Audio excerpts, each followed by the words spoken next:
you wanted me to review a match. I'm not like you had to fucking hold my nose and make me swallow it, but a lot of people were talking about the UK championship match, a rematch between Pete Dunne and Tyler Bate. And I did watch the match, and I can't really say that this is going to be a lengthy, complicated review because much like the first time, and actually I like this one probably a little bit better, they had a great match, a good, solid match.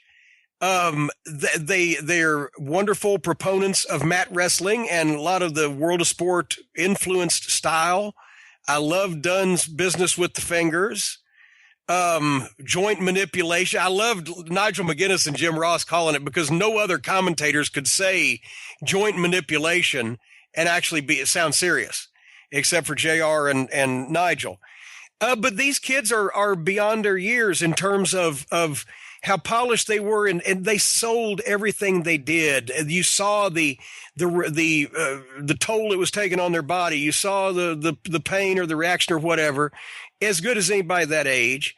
It wasn't a main event grudge match between two brawlers or whatever. Once again, it was their strong points, and they played to them. One dive worked, and then the second time the guy tried the dive, it didn't work, and that's what cost him.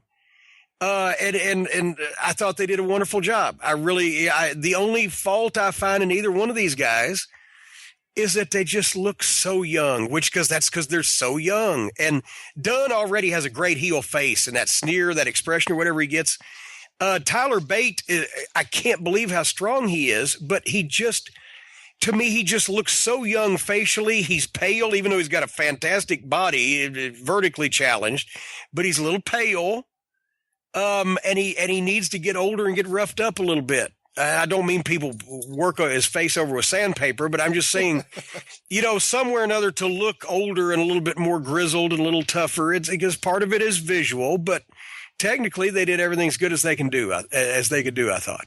Being someone who grew up on Memphis wrestling, hard hitting, lots of punches. I mean, you think of Lawler, Dundee, you think of all those exchanges of them throwing punches at each other.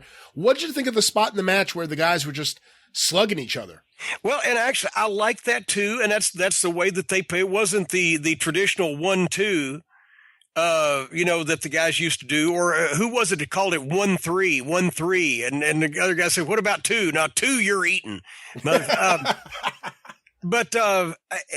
I liked that exchange. The one thing I didn't like, now that you bring it up, when they were on the mat, and I can't remember who was throwing little short jabs at the other guy. Maybe they were doing it at each other when they were in a hold and they were throwing little jabs at each other.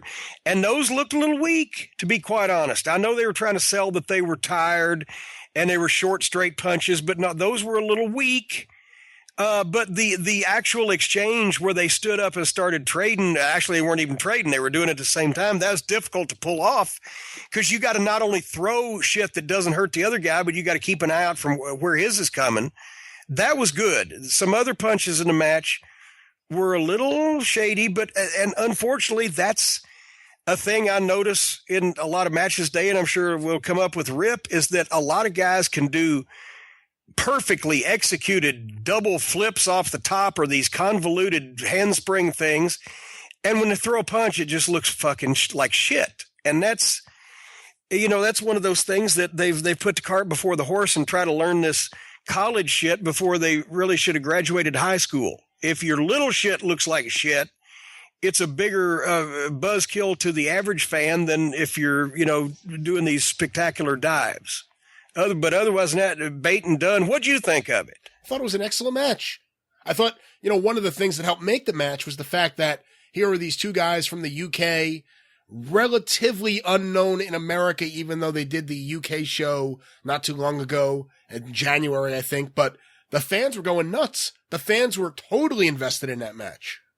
Well, you could tell the fans had been following them, and they knew what was going on. And that in Chicago, in the old days, it would have been surprising because in Chicago, they just wanted to see blood and fights and Bruiser and Crusher. But in Chicago now, it's not surprising because that is a huge population center, and so it stands to reason more people have the network. More people are devoted on the internet. More people are up to date on what's going on with that style. They're the harder, diehard fans, and there's just a bunch of them in Chicago. So, well, one thing I didn't like, I'm not a big fan of chanting in general. And of all the chants that I think drive me crazy right now, one of the top ones has to be, and I'm sure this will come up with Rip, "Fight Forever." I didn't even know that was when it was in the tweet that Rip retweeted. I didn't even know that was a real thing. I'd never heard them chant "Fight Forever" yet. And then they started doing that when I was watching the video. And when did that start? I don't know, but I hope it goes away soon. Fight forever. I don't even want to fuck forever, much less watch anybody fight forever. You got to, at some point, you got to goddamn sit down and have a fucking milkshake or something.